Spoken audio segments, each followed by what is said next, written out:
खुलुमबाय गोजोन फुंबिलिनि गासैबो बड'लेण्ड बुब्लिनि अनसायगिरिफोरखौ बरायग्रोबाय। दिनै 19 सेप्तेम्बर शुक्रबारनि फान्जामुथिखौ फरायथिनो लादों आं उदांस्रि मुसाहारिया।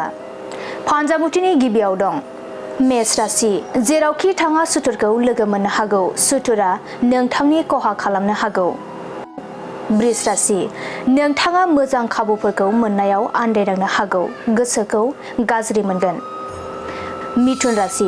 नोंथांनि गोसोआव गोथार साननाय सोमजिगोन। गोथार खामानिफोरखौ मावफुंना लानो हागोन। कर्क राशि। नंखाय दायनि थाखायनो सोरजोंबा फान्दाय जानो हागौ। साना गाज्रियै बारलांगोन। सिंह राशि। बेफार फालांगि खालामोब्ला मुलाम्फा जागोन। गोबां रांखावरि आरजिना लानो हागोन।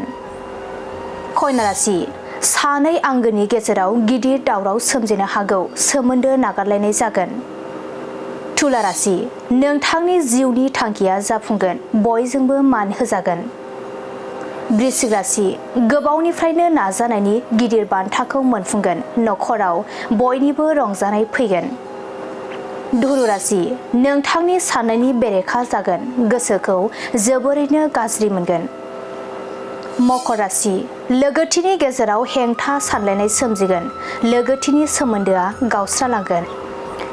कुम्भ राशि। नोंथांनि देहायाव जानाय सानाय सुनायफोरा जोबस्रांगोन। गोसोखौ सान्थि मोनगोन। मीन राशि। गुबुननि मुवाखौ नुना गोसोआव मोननो हास्थायगोन। गोसोखौ उसुखुथु मोनगोन। दिनै सानसेनि राशि फरायथिनायाबो एसेनोसै। आसा खालामो नोंथांनि दिनैनि साना मोजाङै मोजां थांगोन। बेखौ बड'लेण्ड बुब्लि नखरनिफ्राय मिजिंथिबाय। गोजोन्थों।